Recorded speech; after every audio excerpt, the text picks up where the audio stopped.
Celestial, porque te necesitamos, Dios, y que tú no ahora, Padre Santo, te pido que tú seas, no nos diriges, si tú no estás con nosotros, si tú nos das sabiduría, Dios, Señor, te pido que tú seas, Padre Celestial, de tu unción, de tu poder, de tu gracia. Nosotros no podríamos hacer absolutamente que tú toques los corazones, por eso te Señor, buscamos, Dios, en Señor, de esta cada hermana que está aquí para que tú presente, vengas, Dios, puedas a apoyar tu reino, Dios Dios, Santo, esta a casa, respaldarnos gloria, en esta Señor. tarde. A cada uno de los que estamos aquí, hablando, enseñando, predicando, y a los que estamos Bueno eres, Dios, bueno eres, Padre juntos queremos Santo. gozarnos de tu Llena, Padre Santo, juntos de queremos gloria, gozar de tu enseñanza y de tu iglesia. Te pedimos en el nombre de Jesús, en el nombre de Cristo, que le damos la honra y le damos gloria, porque Él vive y Él reina. Amén, gloria a Dios. Gracias, Cristo Jesús. Gracias, Señor Jesús. Aleluya. Gloria a Dios. Gloria a Jesús. Dios les bendiga, hermanos. Tomen su lugar. Hay tantas cosas que oímos y que nos gozamos con ellas, y que si quisiéramos comentarlas todas, no acabaríamos, ¿verdad? Cada punto, cada parte de la Biblia y cada parte de la historia de la iglesia. Habría mucho que aprender y mucho que platicar y comentar. Lo interesante de aquí, de este libro y de estas clases que estamos dando, es que es la historia de la iglesia de Dios, ¿verdad? Yo conocía parte de esto porque lo oía, ¿verdad?, que lo predicaban y que se le ha echado, ¿verdad?, un puño de grano en la cumbre de un monte, y luego después oía que por un pequeño momento le dejé y me gocé y me lo aprendí, y Dios me dio esa revelación y me dio ese gozo de entender que esta era la iglesia de Dios. Pero ya cuando vimos estas lecciones, ya nos damos una más amplia entendimiento, nos damos más amplia cobertura de cómo es la iglesia, de dónde viene y por qué Dios la escogió y qué planes tiene Dios para la iglesia, qué planes tuvo Dios para ella, los que ya se han cumplido y los que aún todavía se van a cumplir en ella. Gloria a Dios. Hasta aquí yo le he entendido a los hermanos que estamos cerca de los 100 años, ¿no?, de la iglesia primitiva. ¿Amén? A la que yo le pude entender al hermano Max, los primeros 100 años de la iglesia primitiva, después de que Cristo la organizó. Y en un repaso, como en las novelas que le dan un pedacito del capítulo anterior, sí, mira, novela, ¿verdad?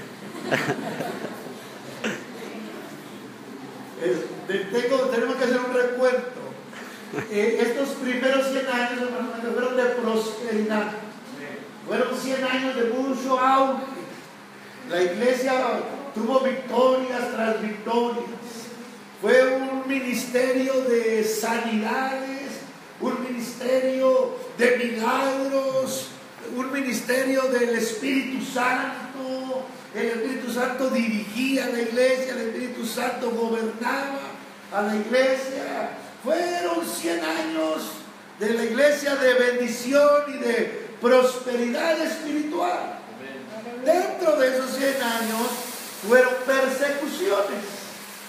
Lo irónico, si se puede decir, es que la persecución hace que la iglesia crezca, ¿verdad? Los problemas, las luchas, las batallas, hace que la iglesia busque más a Dios.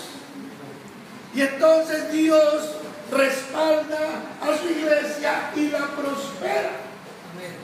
Gloria a Dios. Los primeros 100 años mataban aquí a uno y 10 se levantaban allá. Mataron aquí a Esteban hoy, pero adelante se levantaban 5 predicando. Gloria a Dios. Y el mismo apóstol Pablo, que era uno de los fuertes perseguidores, fue tan grande el auge del evangelio y del mensaje de la iglesia, que hasta el mismo apóstol Pablo se convirtió cuando él fue uno de los más fuertes enemigos de la iglesia.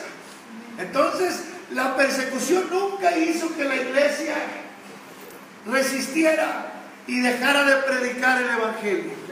Gloria a Dios, porque Dios tenía sus planes para la iglesia. Perseguían a 5, a 10, gloria a Dios, y se organizaba una iglesia en Egipto.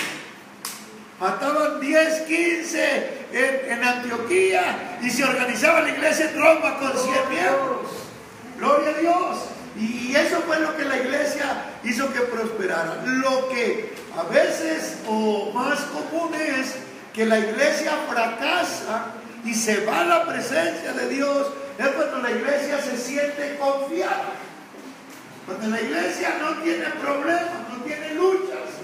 La gente no busca a Dios porque dice Dios nos bendice, Dios está con nosotros aquí, todo va bien. Entonces dice Dios, bueno, creo que no me necesitan, creo que no pasa por problemas, creo que el pastor parece que todo le sale bien, parece que nadie está en su contra. Pues dice, bueno, pues ¿para qué busco a Dios, verdad? Si todo me sale bien. La iglesia dice, pues ¿para qué buscamos a Dios?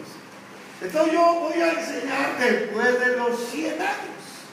Entonces el hermano Max abarcó 100, pero yo voy a abarcar 200. Yo voy a llegar hasta el año 300 o hasta el año 325, ¿verdad? Cuando ya se murió Pablo, cuando ya se murió Juan, cuando ya se murió Pedro, cuando ya se murieron aquellos hombres fieles que trataron de mantener la iglesia en la sana doctrina y en los mandatos de Dios puros, aunque se esforzaron por enseñar, se esforzaron por mantener a la iglesia, se tenían que morir. Y al fin se murieron. Nunca la iglesia se acabó por la persecución. Nunca. La iglesia, la persecución nunca le fue un motivo de que la iglesia menguara.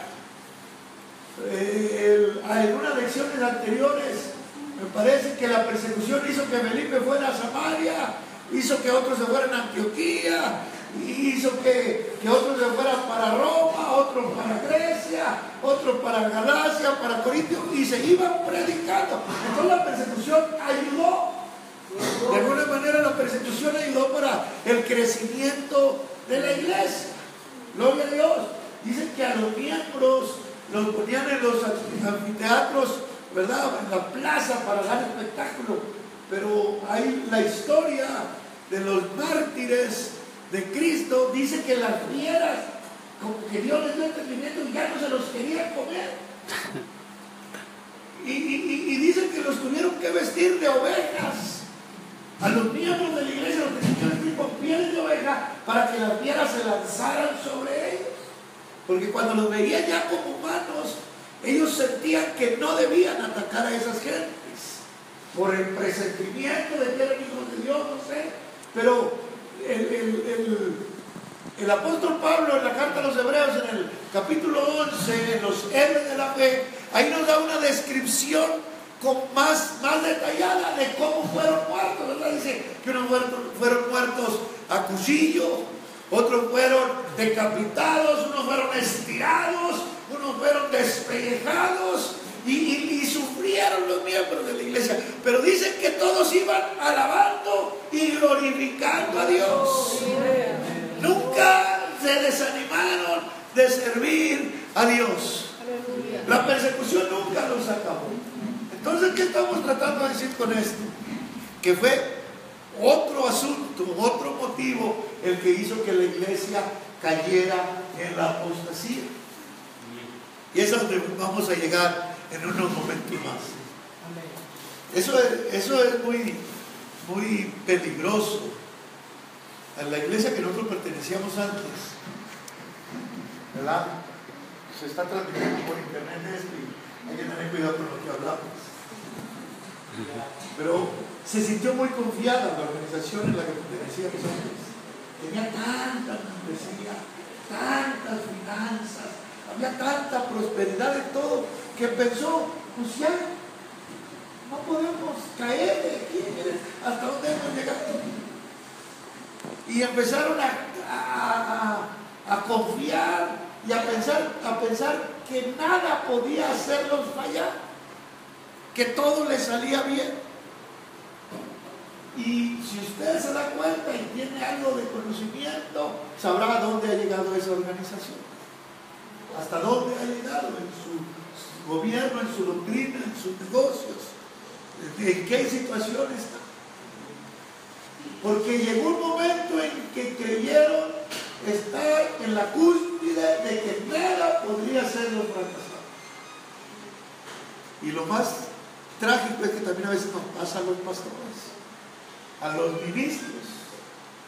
Cuando tenemos prosperidad en nuestro ministerio, creemos que ¿quién nos puede acabar? ¿Quién nos puede dañar? Todo nos sale bien, todo va bien. Y creemos que ya no es tan grave o tan importante, asuntos pequeños que puedan pasar. Dicen, no, eso no me va a hacer nada porque yo estoy tan próspero. Y con el tiempo también nos vemos aquellos que se confían, ¿verdad? O miembros.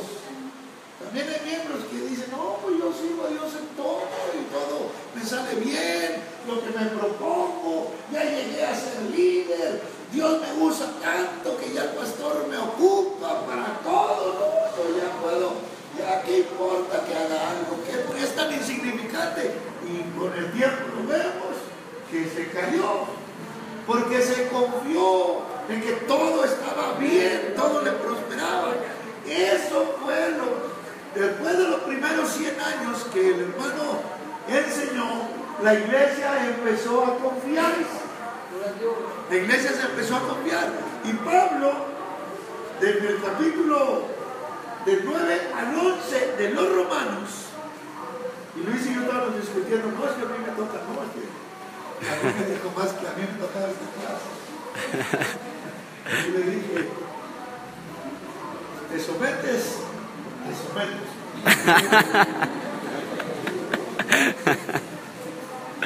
Y ahí estamos los dos estudiando el capítulo 10.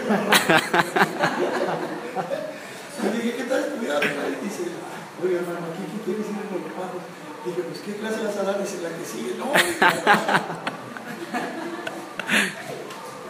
Lo que pasó con el pueblo de Israel es que se confió que ellos eran el pueblo elegido, que ellos eran el pueblo de la elección, y ellos creían que la justicia divina, la justicia de Dios, ellos la tenían asegurada por ser los elegidos.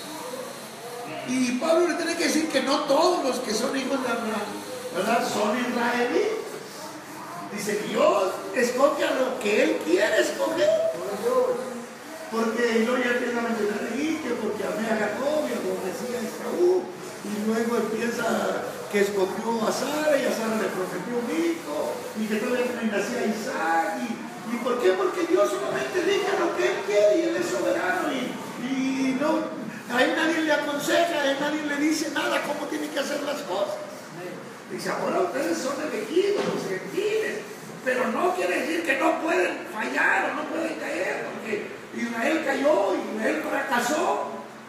En el capítulo 10, aquí lo voy a leer rápido, no gustemos mucho por no entretenerme, gloria a Dios, pero del 9 al 11 de los capítulos, dice, porque la palabra de la promesa es esta: como en este tiempo vendré y tendrá Sara un hijo. Esa es una promesa. ¿Por qué? Porque a Dios le place, porque Dios quiere. Dios así elige. Y no solo esto, sino también Rebeca concibiendo de uno, de Isaac nuestro padre, porque no siendo aún nacidos, ni habiendo hecho aún ni bien ni mal, para que el propósito de Dios conforme a la elección, no por las obras, sino por el que llama, permaneciese. Le fue dicho que el mayor serviría al menor, como está escrito, a Jacob amé, a Esaú aborrecí. Pues ¿qué diremos? Hay injusticia En Dios no hay injusticia, es que Él hace lo que Él quiere. Él elige a los que Él quiere elegir. Y yo me gozo porque Él eligió a la iglesia. Dice Luis que en una ocasión le dijo una hermana, y alguien ayer comentaba esto, que es muy duro decir que somos la iglesia. Dice que una hermana llegó a su iglesia y le dijo: oye, hermano, ¿no se le hace muy atrevido de su parte que usted te dice que ustedes son la iglesia? ¿No se le hace que eso es mucho atrevimiento? Sí, fue así. Dice Luis, yo no vaya a contestarle. Y le dije: mire, ¿no se le hace que cuando Cristo vino, era muy atrevido Cristo a decir quién era el Mesías? Para él, ¿no cree usted que era muy atrevido de la parte de Cristo? ¿Verdad? Decir: hoy se ha cumplido esta escritura delante de sus oídos. Era muy atrevido de parte de Cristo decir esas cosas. Y también a veces a nosotros se nos oye muy atrevido decir que somos la iglesia de Dios, pero es por la elección de Dios, no es por nosotros.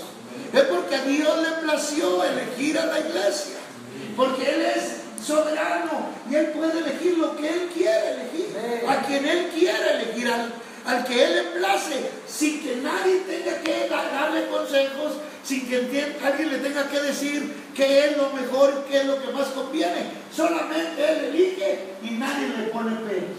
Amén. Gloria a Dios. Mas a Moisés dice: tendré misericordia del que tendré misericordia,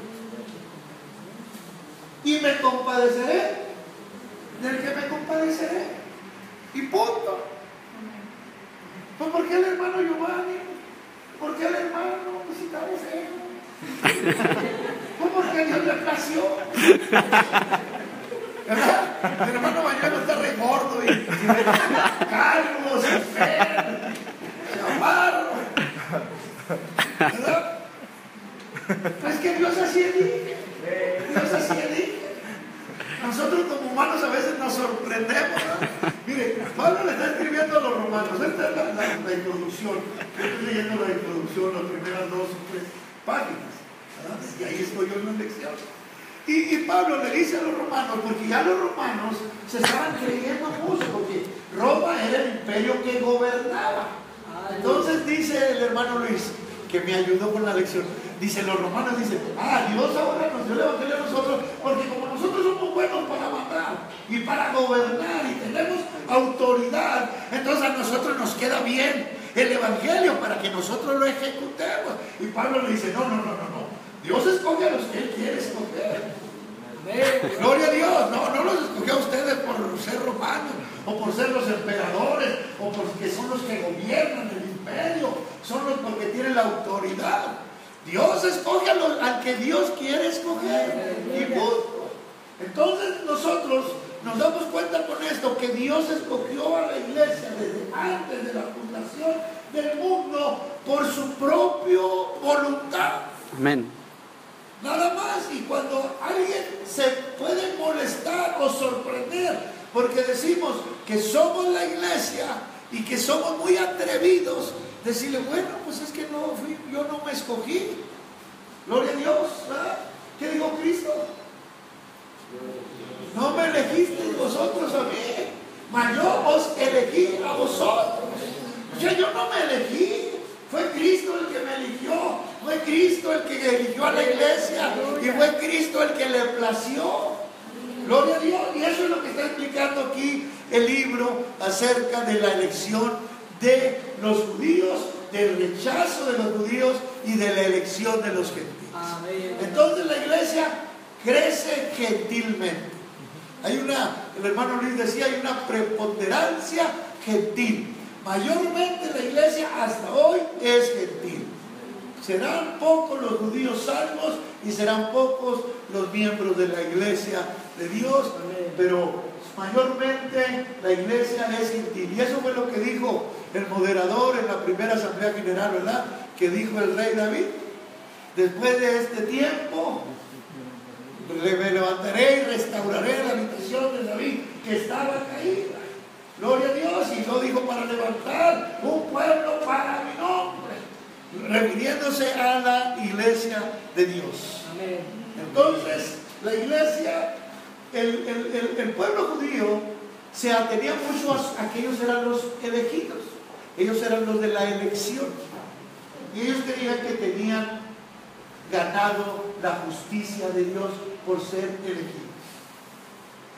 Yo voy a seguir con el capítulo 10 de la carta a los Romanos, y dice el verso 1: hermanos, ciertamente la voluntad de mi corazón y mi oración a Dios, dice Pablo, sobre Israel es para salud, para que sean salvos, porque yo les doy testimonio que tienen celo de Dios, mas no conforme a ciencia, porque ignorando la justicia de Dios y procurando establecer la suya propia, no se han sujetado a la justicia de Dios, porque el fin de la ley es Cristo, para justicia a todo aquel que cree. Y eso los judíos nunca lo entendían, que Cristo vino y terminó en la justicia literal que Dios le había dicho a Moisés, que ahora venía la justicia por la fe. Ahora vamos a ser justos por la fe.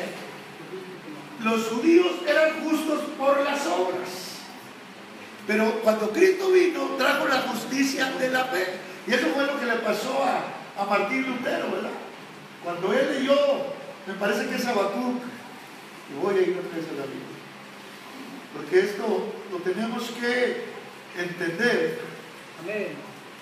Lo tenemos que descifrar los que estamos en el ministerio y predicando y misionando, que necesitamos las almas salvas por la fe en Jesús.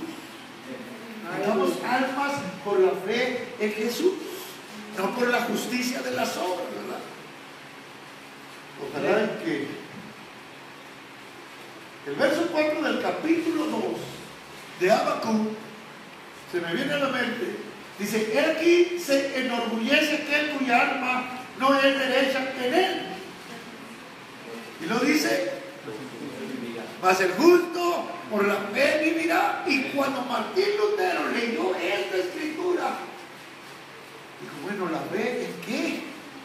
Porque a mí la iglesia, Martín Lutero era un monje, ¿verdad?, en la iglesia católica, y él testifica en un libro que yo leí de él, que si alguien iba a ir al cielo por las obras, él tenía que ir adelante, porque él hacía todo lo que tenía que hacer para ir al cielo.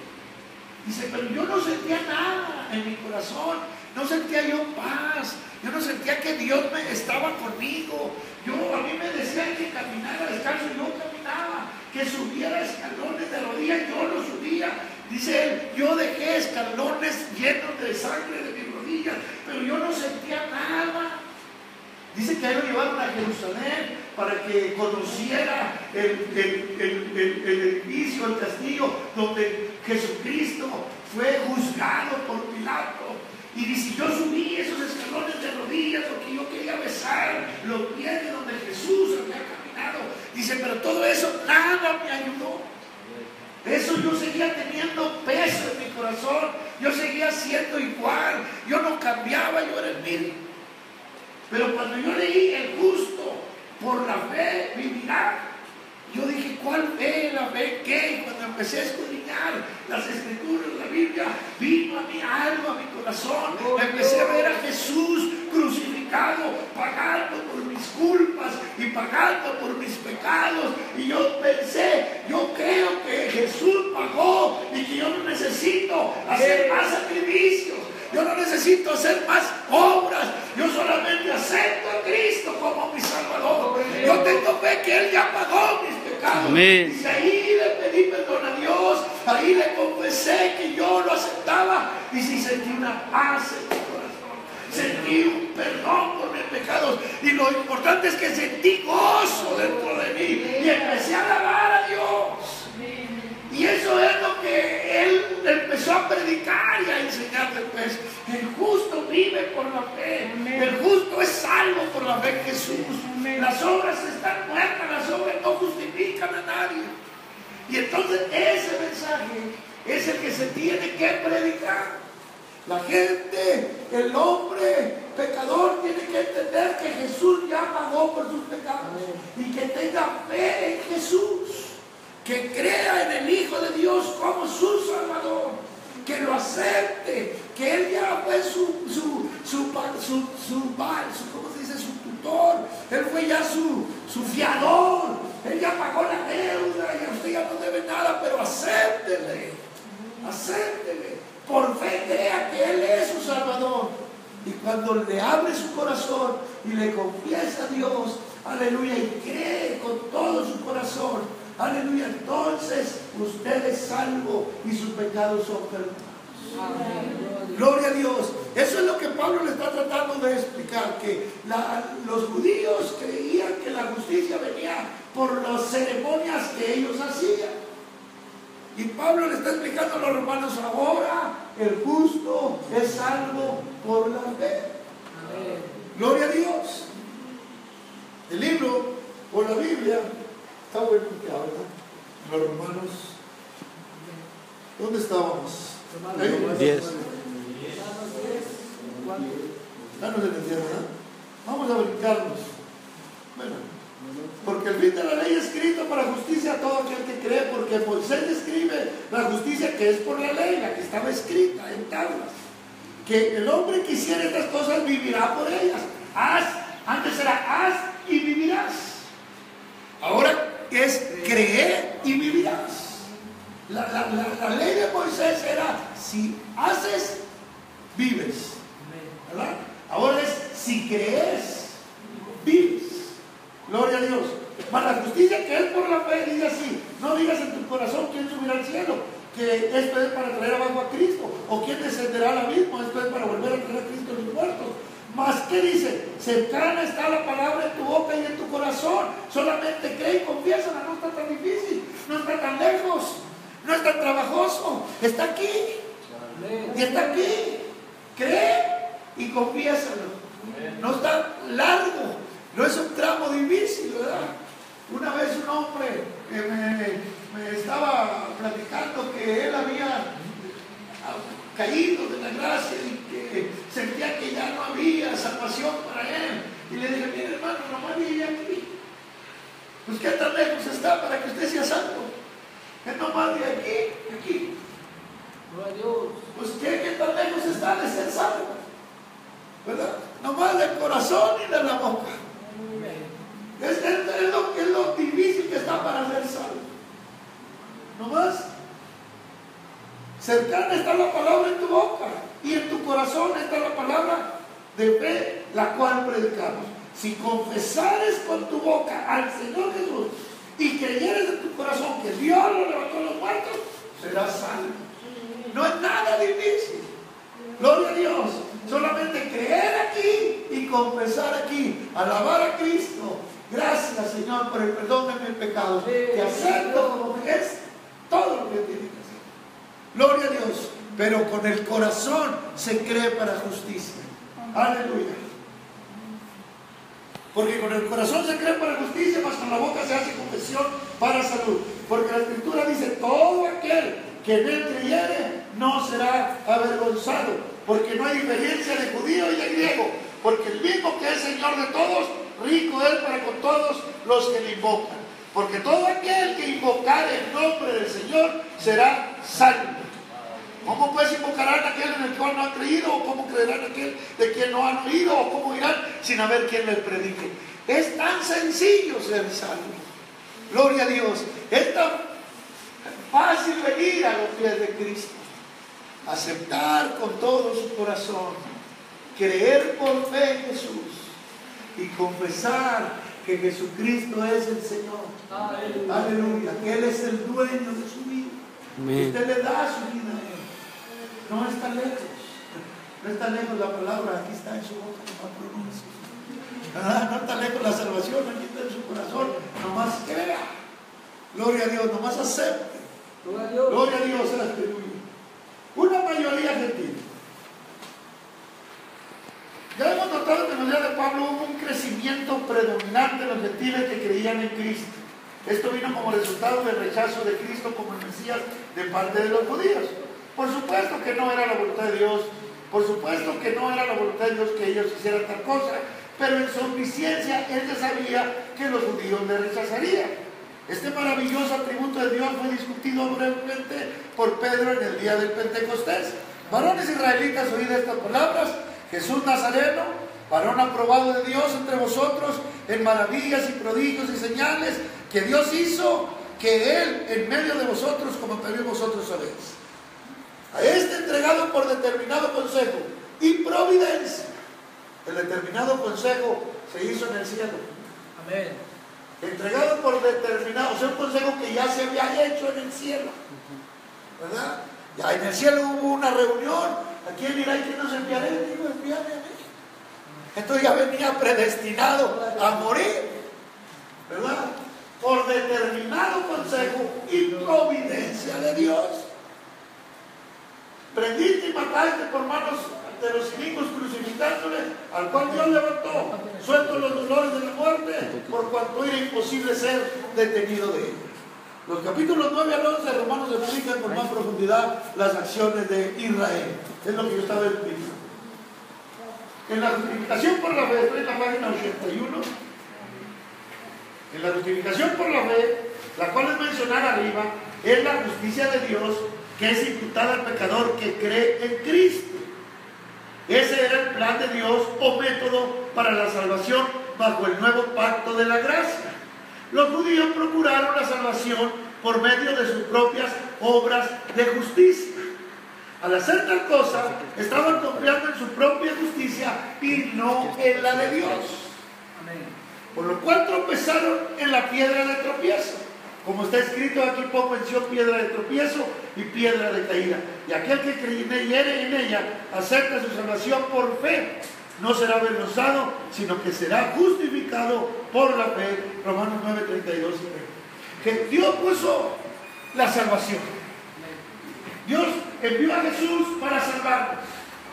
Usted lo acepta, usted cree en Él, usted es salvo, le ayuda para bendición y para edificación.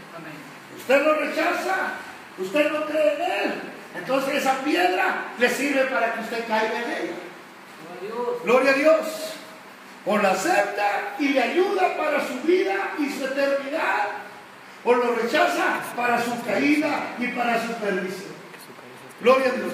Yo le quise hacer al constructor un tiempo, hermano, y más vale usar el material que está ahí, porque si no, con ese mismo se cae.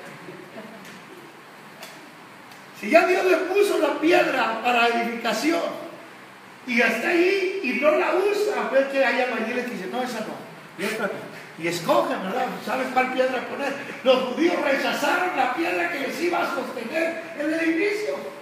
Pero como no la quisieron y la rechazaron, les estorbó para que cayera por esa misma piedra.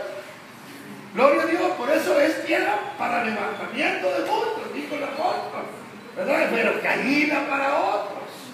Gloria a Dios. Entonces, si usted no acepta a Cristo, Él mismo lo va a condenar. Amén. Gloria a Dios.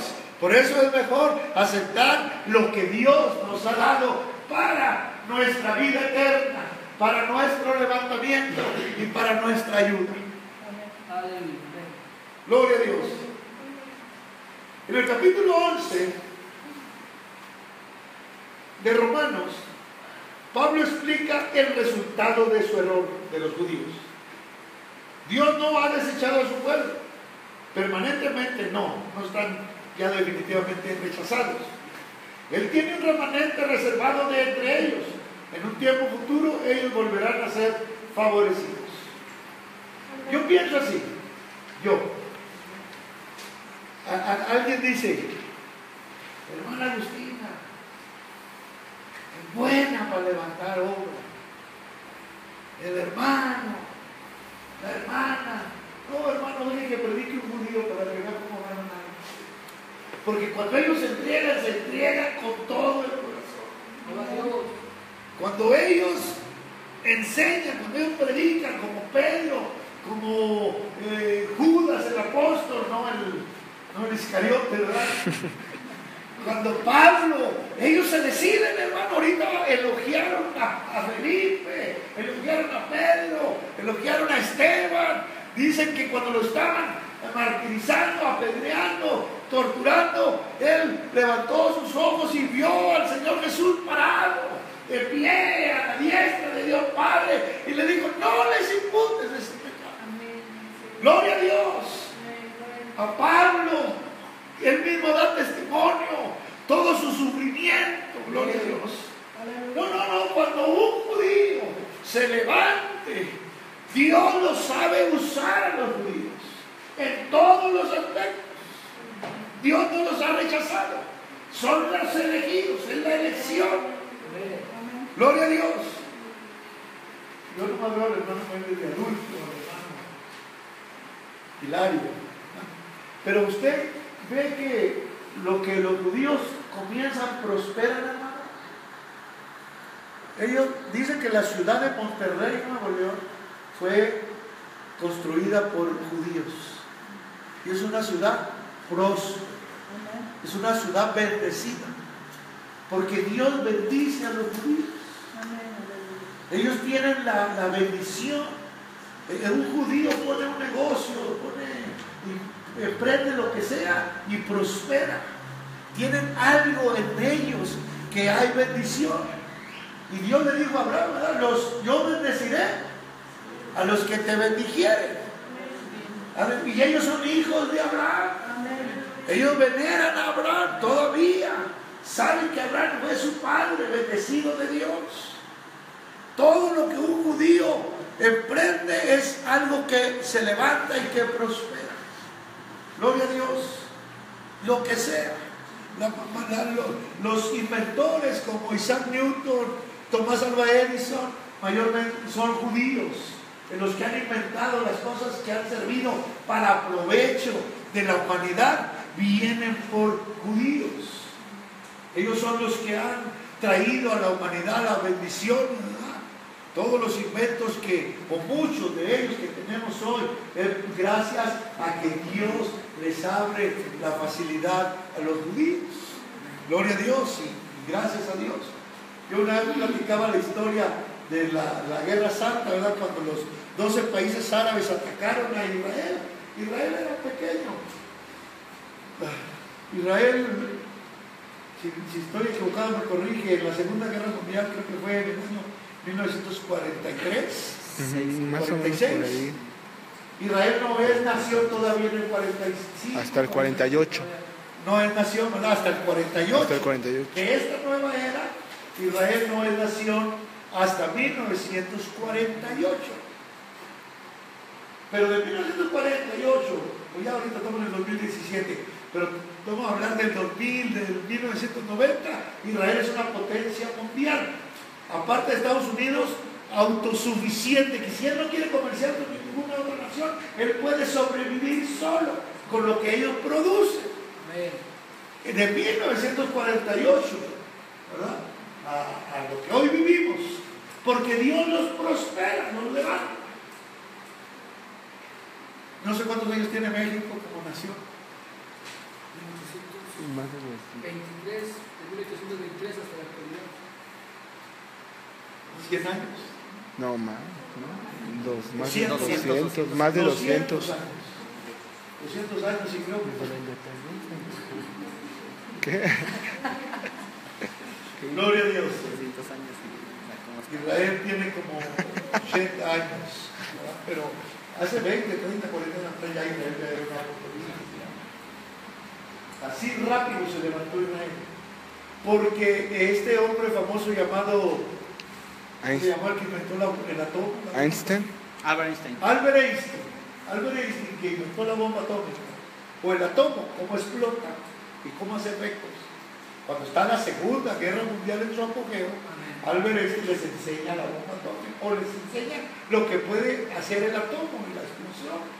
Y se asustaron, ¿no? Los americanos, se asustaron los ingleses, se asustaron los alemanes. Dijeron, no, pues a quien le dé la fórmula, pues nos va a acabar a todos. Entonces las Naciones Unidas le prometieron, le pidieron que por favor no lo declarara y que quería de premio para que no fuera a hacer explosión de bomba atómica. Albert Einstein. Entonces Albert Einstein les dijo, yo soy judío y quiero un pedazo de tierra para mis hermanos, los judíos. Entonces las Naciones Unidas le dan un pedazo de tierra que estaba dominada por los árabes, enemigos número 1, ¿verdad? Como Asiria, Jordania y todos esos países árabes, enemigos número uno de Israel, que usted sabe de dónde viene esa enemistad, ¿verdad? De Isaac y de Ismael. Bueno, cuando le dan el pedazo de tierra a Israel, entonces forman por primera vez nación a Israel y ponen la bandera israelita en las Naciones Unidas. Pero ¿qué pasó con los países árabes? Se enojan y siempre hasta hoy en día usted los ve que están en guerra. A Siria contra Israel, y Asiria contra Israel, y Jordania contra Israel, y todos los países, no recuerdo todos, ¿verdad? Kuwait, Irak y todos esos países árabes, todos contra Israel. En 1966, si estoy equivocado me corrijo, se forma una coalición de los países árabes para atacar a Israel, sabiendo que los árabes, los judíos, ayunan los sábados y comienzan su ayuno desde el viernes de las 6 de la tarde en adelante. Los árabes planearon atacarlo a Israel, y era un país pequeño, apenas había comenzado, ¿verdad? No tenía mucho, y dijeron: lo acabamos, los desterramos y nos volvemos a apoderar de nuestro pedazo de tierra. Pero ¿qué pasó? Que Israel ganó esa guerra, y no solamente no le quitaron el pedazo, sino que Israel les tomó otro pedazo más de tierra y se apoderó ahora sí donde está Jerusalén. La capital de Israel ahorita es Tel Aviv, porque ellos no tenían la parte donde está Jerusalén. Pero en esa guerra que los árabes atacaron a Israel, Israel se extendió un pedazo más, y usted sabe el coraje y el odio de los árabes a Israel, pues se aumentó hasta el día de hoy. Lo que quiero decir con esto es que cuando Dios levante judíos, miembros de la iglesia, salvos por Jesucristo, ellos se dan con todo, hermano. Ellos se dan como Pablo y como Pedro. Ellos no se van a detener a predicar el evangelio, porque ellos se entregan con todo el corazón. Y además nosotros no entendemos todo, hermano, pero ellos sí pueden tener la capacidad, aleluya, de que ellos han vivido cerca de Dios. Sus antepasados como Abraham, Moisés, José, los profetas, ellos entienden más las cosas de Dios. Cuando ellos las enseñan y las predican, ellos tienen la convicción y la seguridad de lo que ellos están diciendo. Gloria a Dios. Así también aún en este tiempo, los judíos fueron rechazados cuando ellos rechazaron a Cristo. Han quedado reliquias por la elección de gracia. Los que acepten la gracia salvadora de Cristo por fe. Yo digo: Dios, ¿cuándo entrará la iglesia en Israel? Yo siento que de ahí va a venir el crecimiento. Gloria a Dios. Ahí va a venir. ¿Qué significa esto? Significa que lo que buscaba Israel como nación, nacionalmente, aquello no ha alcanzado. Pero la elección por gracia los ha alcanzado. Y los demás, la mayoría de Israel, fueron endurecidos hasta el día de hoy. Los judíos pueden ser salvos uno que otro, individualmente, sobre las mismas bases, de el que quiera, así como toda persona de cualquier nacionalidad en el mundo. No obstante, como elegidos de Dios, para este tiempo son como pámpanos cortados de la vid. Note que fueron cortados a nivel de las ramas, pero no a nivel de la raíz. Durante el periodo de la gran tribulación, ellos reconocerán a Cristo como el Mesías. Por supuesto que la iglesia, como la elegida de Dios, con miembros tanto judíos como gentiles, ya habrá sido raptada a las nubes por Cristo. Con este evento la plenitud de los gentiles ya habrá concluido. Gloria a Dios. Ahorita estamos en la plenitud de los gentiles. Cuando los gentiles alcancen su plenitud, cuando alcance su totalidad, entonces la iglesia será raptada. Amén. Gloria a Dios. Una iglesia predominante gentil. La epístola de Pablo a los Efesios es una obra maestra sobre la iglesia como el cuerpo de Cristo, con énfasis sobre la aceptación de los gentiles. Lo que vamos a aclarar aquí es que hay otra nación ya aquí en la tierra, la iglesia de Dios.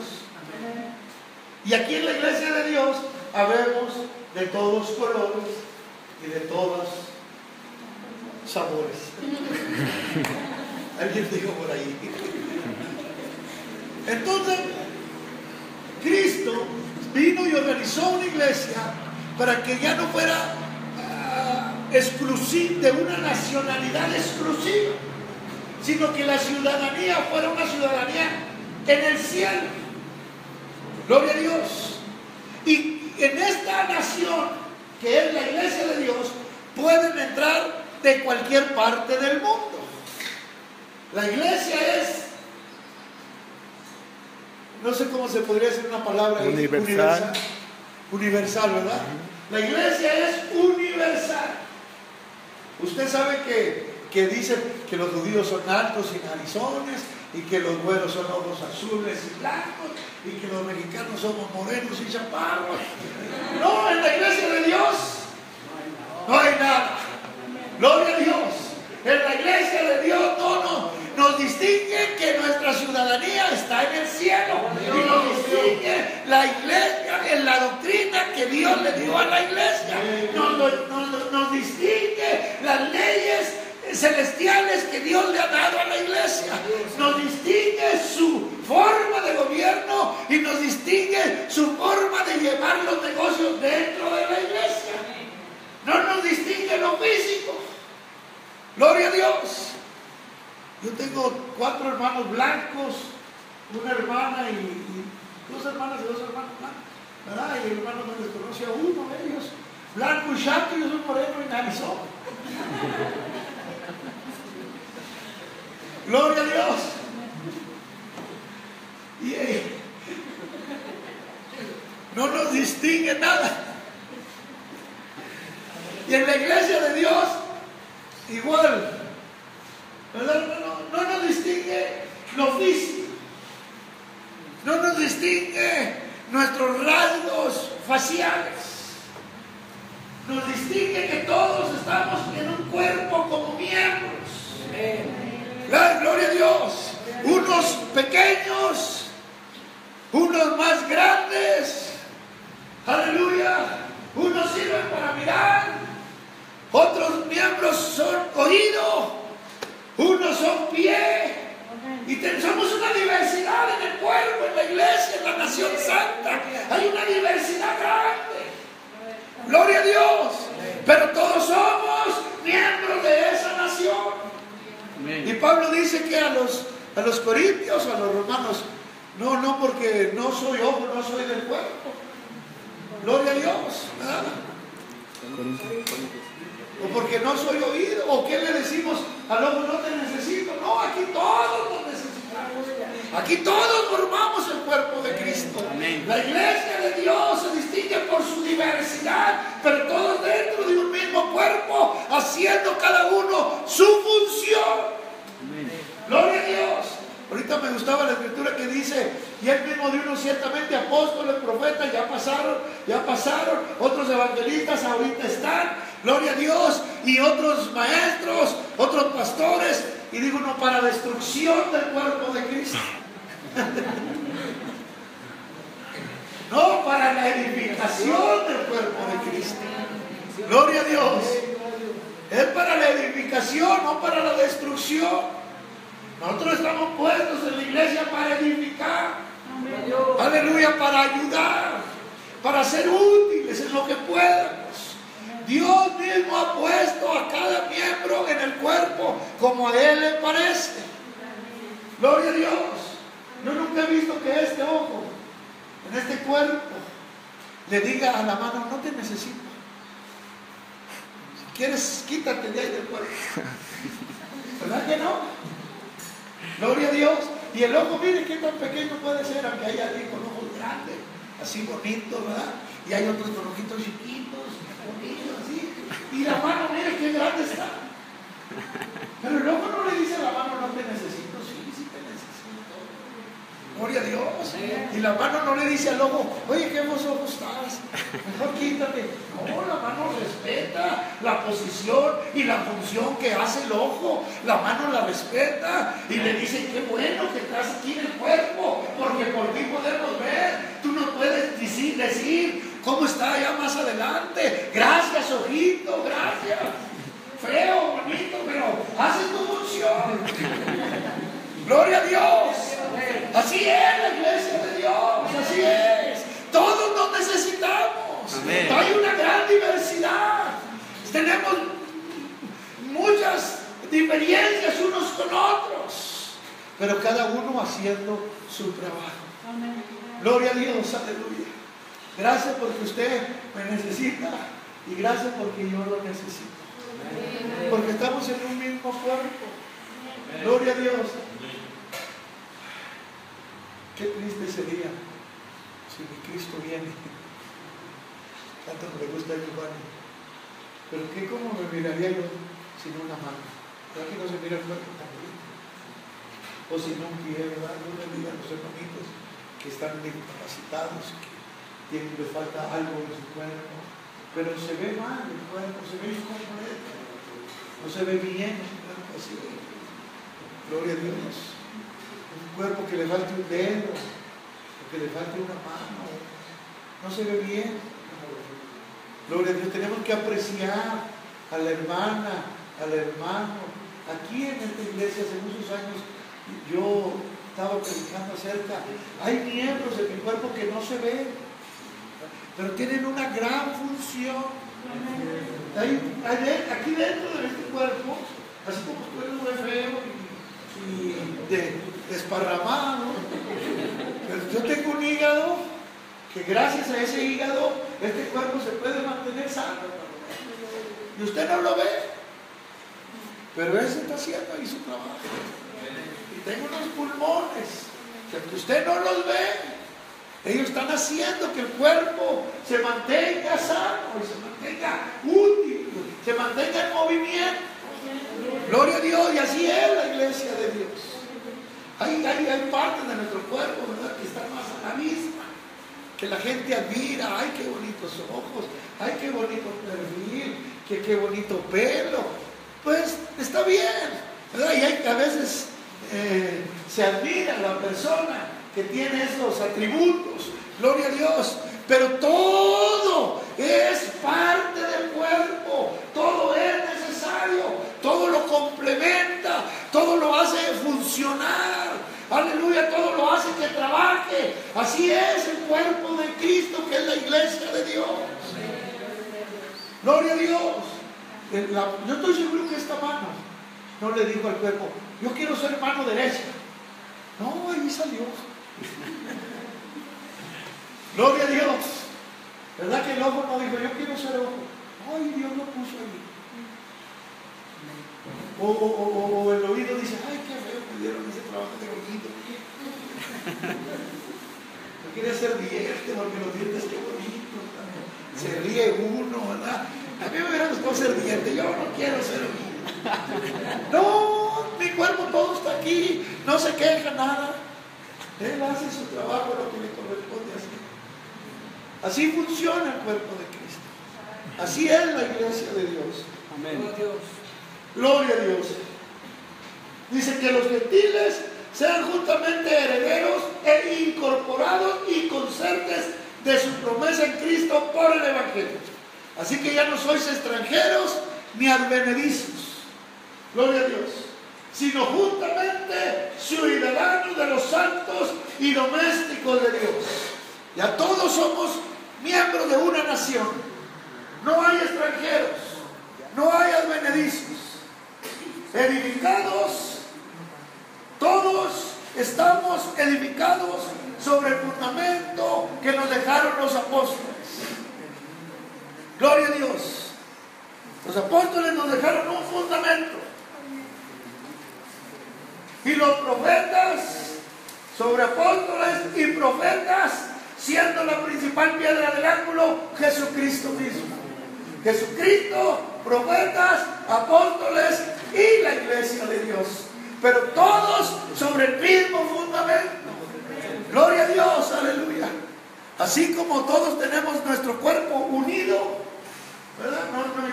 Yo no batallo en la mañana para decir, ¿dónde quedó la mano izquierda? Oye, ven, no te me vayas, ya nos vamos. No, aquí está siempre. Edificada sobre el mismo fundamento. Desde que nací, aquí está esa mano. Nunca le ha dicho a la derecha, oye, vamos a cambiarnos. porque tú haces mucho y yo casi no hago nada. Vente tú para acá, yo me voy para acá. No. Ahí está donde nacieron, donde se colocaron desde un principio. Así está. Nosotros somos edificados sobre el fundamento que dejaron los apóstoles y los profetas, siendo la principal piedra del ángulo Jesucristo mismo. Los profetas no le dicen a Jesús: a ver, Jesús, quítate un ratito de ahí, déjame, pongo yo ahí, tú vente para acá. Ni los apóstoles le dicen a los profetas: no, es que nosotros somos primero que ustedes. Ustedes deben ir después que yo, o después que nosotros. Déjanos ponernos un ratito nosotros más abajo para tener más firmeza. Aleluya, en el fundamento. No, los apóstoles están después de los profetas están después de Cristo. La iglesia está después de ese fundamento de Cristo, profetas, apóstoles y la iglesia de Dios. Todos sobre el mismo fundamento. Gloria a Dios, aleluya. Del cual vosotros también sois juntamente edificados para morada de Dios en espíritu. Gloria a Dios. Me voy a brincar, me voy a atrever a preguntarle a Max. Yo sé que siempre dice 15. ¿No está Max? Gloria a Dios. Bueno, vamos a aprovechar. A medida que la iglesia se esparcía a través de todo el imperio romano y el mundo conocido, es evidente que la lógica reemplazó a la voluntad de Dios. ¿Usted sabe qué es eso? Lo que la lógica le decía al humano, eso empezaron a hacer y empezaron a dejar la voluntad de Dios. Hay evidencia histórica que la supervisión general de los asuntos de la iglesia cambió de la ciudad de Jerusalén a otras ciudades capitales de extensa población, tales como Alejandría, Egipto, Constantinopla, Turquía y Roma, Italia. Es evidente que Antioquía de Siria vino a ser la madre del cristianismo gentil, así como Jerusalén fue la madre y centro del judaísmo. Volumen 1, en la página 279 del libro escrito por Schaub, Historia de la Iglesia Cristiana. Después de la destrucción de Jerusalén, en el año 70 después de Cristo, la iglesia en Jerusalén nunca volvió a recobrar su importancia anterior. A pesar de que sus miembros fueron protegidos divinamente durante el terrible bloqueo del enemigo contra la ciudad. Lea la página 402 y 403 del volumen 1 del libro de Schaub, Historia de la Iglesia Cristiana. Las ciudades de Antioquía, Alejandría y Roma fueron las más importantes porque eran las capitales respectivas de 3 divisiones del Imperio Romano. Durante algún tiempo Constantinopla fue conocida como la Nueva Roma. Lea la página 153 y 154 del volumen 2 del libro de Schaub. Esto fue acompañado de cambios perspicaces. ¿Qué quiere decir perspicaces? Algo como sutiles, como disfrazados, que no eran buenos, pero que parecían buenos. Algo así. ¿Verdad? La teocracia, dice, esto fue acompañado de cambios perspicaces en el gobierno de la iglesia. La teocracia ordenada por Dios dio paso gradual a prácticas contrarias introducidas por individuos de influencia. Esto condujo en ocasiones a luchas por lograr posiciones de poder, las cuales eran contrarias a los propósitos espirituales del Evangelio. Volveremos a repasar esta tendencia en la lección 8, que es en la que viene.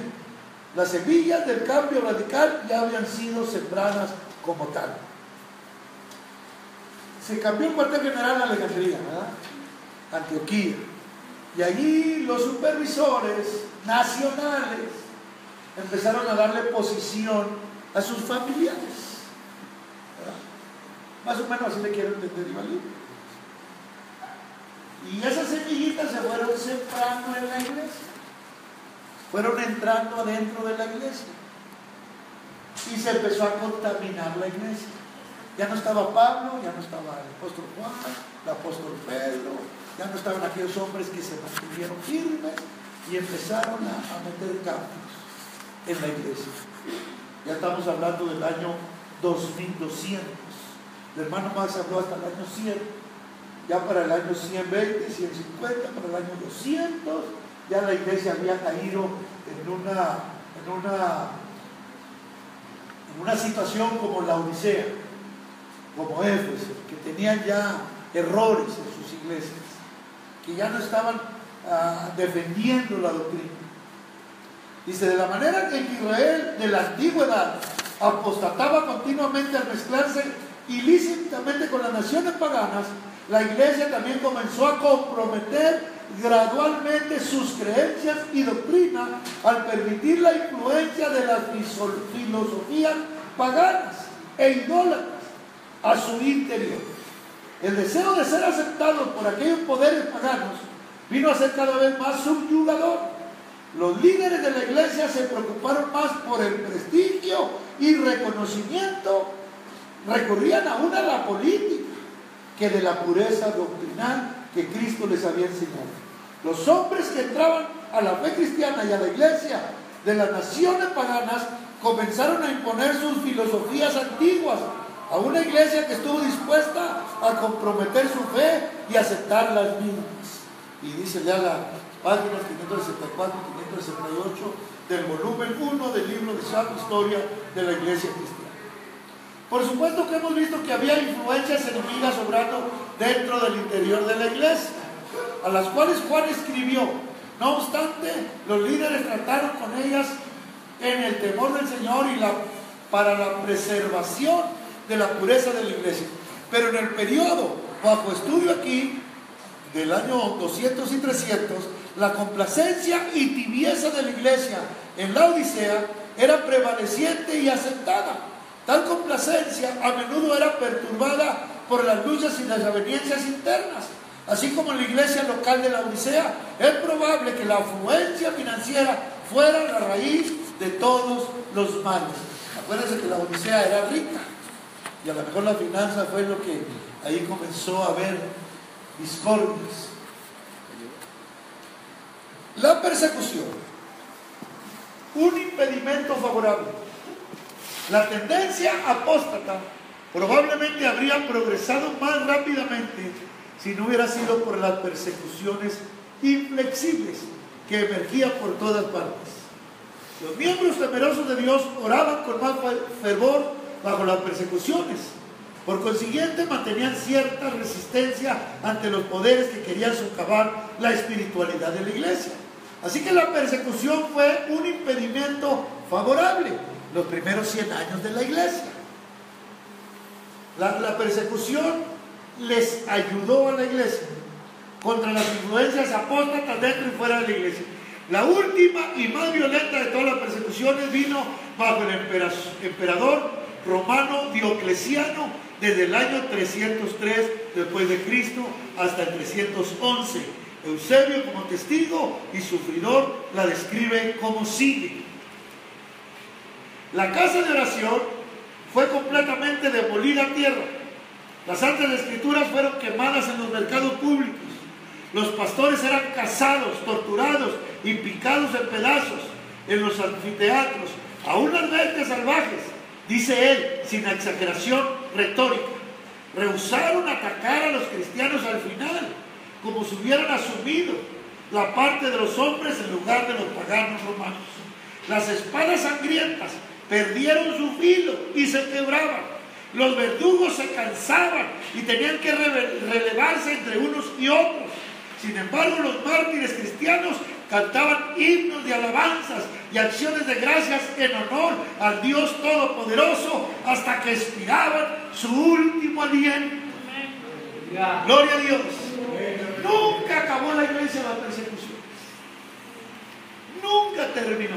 Dicen que este hombre Diocleciano en unas plazas cortó las Biblias y las quemó y puso un letrero en la plaza: hasta hoy hubo cristianismo. Según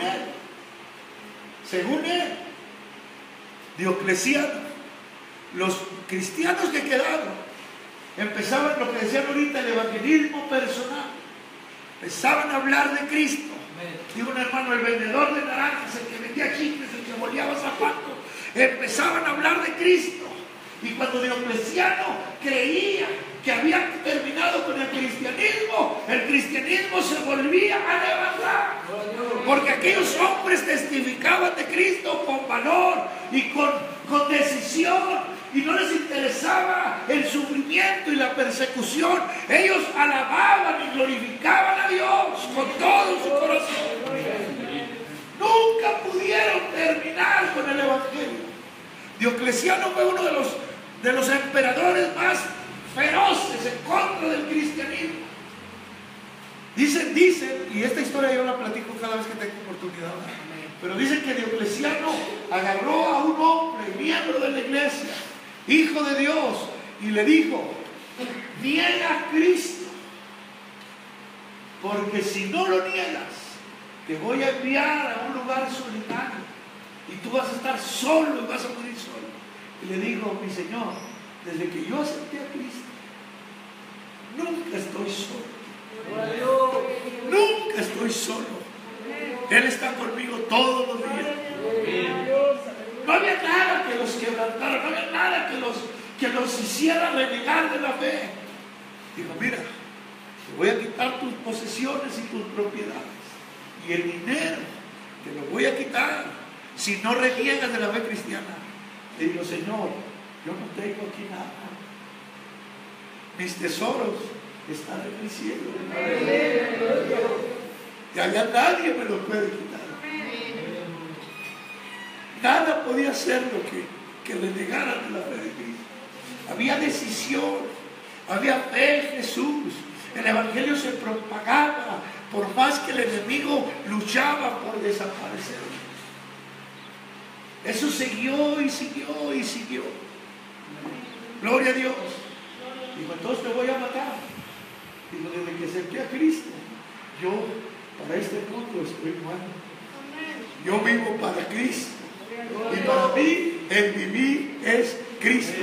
Y morir para mí es ganancia. Amén. Gloria a Dios. Gloria a Dios. Dice la historia, no sé qué tanto tiempo me queda más. 10. Gloria a Dios. Que lo que terminó con la iglesia fue el edicto de conformismo. De tolerancia. El edicto de tolerancia. Dicen que este Diocleciano, algunos 11 años después de que él declaró terminado el cristianismo, el imperio romano se volvió a llenar del evangelio. Y dice el libro que se enfermó su yerno, ¿verdad?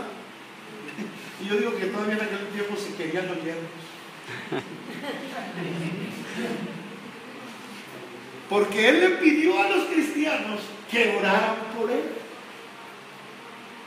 Y que si sanaba, él se entregaba al cristianismo. Entonces Diocleciano, cuando oraron por el yerno de él, porque él afligido, ve cómo se aflige ahora, suena por los yernos. Por favor, porque mi yerno se está muriendo. Así es. Y fue Diocleciano, el emperador, y le pide a los cristianos, le suplica: oren por mi yerno, se está muriendo. Y cuando oraron por él y sanó, entonces Diocleciano se hizo cristiano. Yo no sé si fue salvo o no. ¿Quién sabe? Lo más probable es que no. Pero él se hizo cristiano. Y entonces hicieron un edicto de tolerancia. Dijo Diocleciano: no molesten más a los cristianos. Vamos a firmar un edicto que ellos tienen libertad de alabar a Dios. Y eso fue lo que trajo al evangelio a la baja.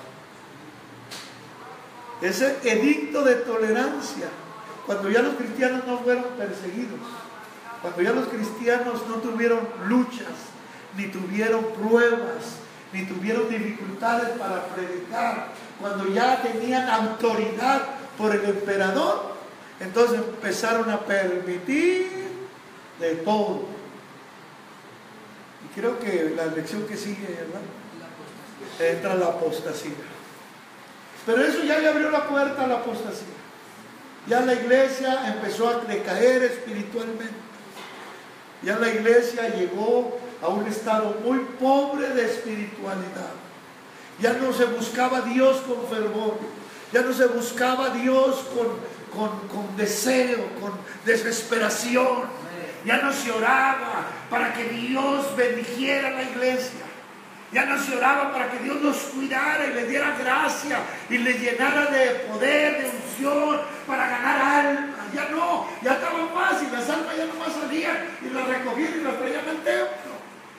Ya no estaba tan difícil ganar almas, porque el emperador había dado una orden.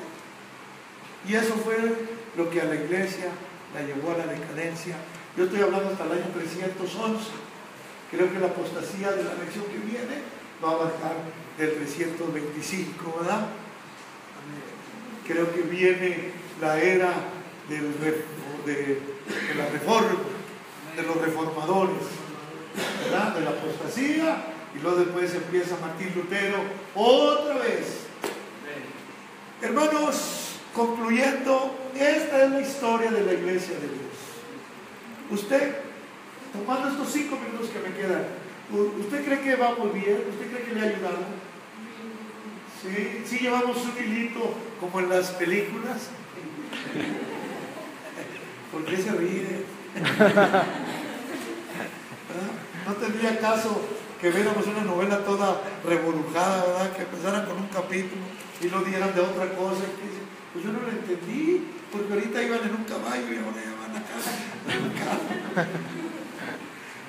¿Verdad? Esta es la historia de la iglesia, desde la eternidad, desde Dios mismo, donde tuvo Él a bien planear tener una iglesia aquí en la tierra, hasta que Cristo vino y la organizó, y luego la iglesia primitiva, los primeros 100 años de prosperidad, de bendición, de milagros, de Espíritu Santo, todo el Espíritu Santo dirigiendo a la iglesia, ¿verdad? Y que el Espíritu Santo llevó a Felipe, y que el Espíritu Santo eligió a Bernabé y a Saulo, y que el Espíritu Santo habló en la iglesia de Antioquía, y fue un ministerio del Espíritu Santo en la iglesia primitiva.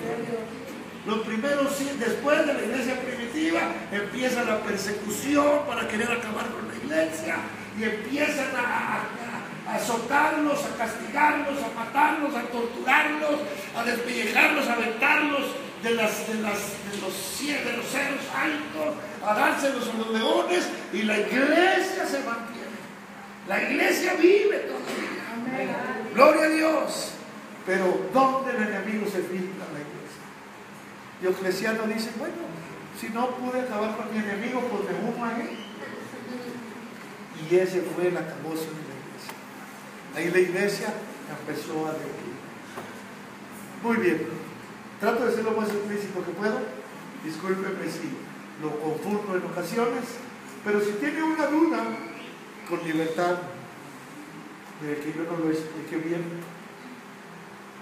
¿Sí vamos bien hasta ahorita? Amén. Vamos en el año 300, alrededor del año 300. ¿Cómo caminó la iglesia hasta ahí? Creció mucho la iglesia.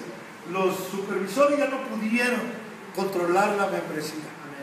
Eso creo que viene en la lección siguiente, ¿verdad? Ya los obispos empezaron a predicar una cosa en Egipto, otros empezaron a predicar otra cosa en Alejandría o en Antioquía, y ya no se pudo. Se desordenó la iglesia. ¿Amén? Amén. ¿Todo está claro? Gloria a Dios. Pero vamos a cosas mayores. Gloria a Dios. Vamos a cosas mejores todavía. Dios los bendiga, hermanos. Amén. Me voy un poco endeudado con ustedes porque no termino las lecciones. Pero ahí está el libro. Ahí está el libro. Dios los bendiga, hermanos, y el hermano Max con ustedes. Gloria a Dios. Póngase de pie, hermano. ¿Cuántos Dios bendiga a nuestro hermano Bañuelos? Dios bendiga a nuestro hermano. Que nos ha ayudado también con estas lecciones, ¿verdad? No, pero esta es la terminó, hermano. Esta es la terminó. Termina de los dictas de la amén. Entonces, hermano, yo creo que todo lo que hemos aprendido el día de hoy ha sido de grande bendición, ¿verdad? Y algo que me tocaba el corazón cuando estábamos repasando la clase, ¿verdad? Que las volvemos a escuchar y es algo que a uno le llena de gozo, hermano, es que nosotros no podemos quedarnos conformados con lo que tenemos o con lo que hemos alcanzado hasta el día de hoy, ¿verdad, Dios? Y usted y yo debemos de ir todavía por más cada vez y clamar a Dios cada vez aún más para que Dios nos siga bendiciendo y Dios siga derramando de sus bendiciones sobre cada uno de nosotros, ¿verdad, Dios? Y yo no sé, hermano, pero en mi corazón hace, hermano, que si usted quiere orar, ¿verdad? Fue una hermosa clase, ¿verdad? Pero lo que yo quiero, hermano, es que si hemos estado conformados con lo que hasta ahorita hemos alcanzado, si en su vida usted y yo nos hemos conformado con lo que hasta ahorita hemos alcanzado, vamos a pedir a Dios en esta hora que Dios nos dé aún más de lo que Él tiene para nosotros y que no nos acontezca lo que le aconteció a la iglesia primitiva, que cayeron en un estado de conformismo y debido a caer en ese estado fue que ellos tuvieron en decadencia. Pero nosotros queremos no estar confiados, queremos estar despiertos, bien alertas, gloria a Dios, conociendo y aprendiendo cada día más de Dios, gloria a Dios, más acerca de este misterio grande de Cristo y la iglesia. Amén. Yo les invito en esta hora, hermanos, que tomemos nuestras rodillas, amén, y damos a Dios, Dios, danos más. Que no nos pase a nosotros lo que le pasó a aquellos miembros que entraron en un tiempo de conformismo, en un estado de conformismo, que nosotros podamos estar bien alertas, gloria a Dios, que podamos estar apercibidos, que podamos tener los ojos bien abiertos, gloria a Dios, y no nos conformemos, sino vayamos por más, gloria a Dios, que no nos conformemos con lo que sabemos hasta ahora, sino que le pidamos a Dios, Dios, dame más entendimiento divino, dame más de lo que tú quieres, aleluya, dame más, Dios, yo quiero saber más, gloria a Dios, y Dios te va a llenar de más, aleluya, porque este misterio grande, gloria a Dios, y hay mucho que aprender, hay mucho que decir, y Dios te lo quiere enseñar, Dios te lo quiere dar, pero hay que humillarnos a Dios y entonces vendrá esta gran bendición, aleluya. Derramemos nuestras lágrimas a Dios, aleluya. Dios, danos más de lo que tú quieres, aleluya, de lo que tú quieres en el reino, aleluya. Santo eres Dios, aleluya. Padre celestial, ayúdanos en esta hermosa hora. Permítenos hallar gracia delante de nosotros. Inclina tu oído a nuestra voz. Escucha nuestros ruegos. Escucha nuestras súplicas, Padre Santo. Señor, nosotros no nos queremos conformar con lo que hasta el día de hoy hemos aprendido y hemos conocido y con lo que hemos recibido. Queremos conocer más de ti, queremos aprender más de ti, queremos recibir más bendiciones de parte de ti, oh Dios.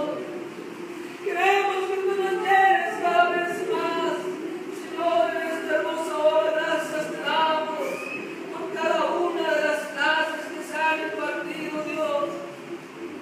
Yo sé que tú vas a levantar más gente que se pare firme en la iglesia de Dios. Oh, aleluya, yo sé que se levantarán más con esta visión celestial, Señor. Y la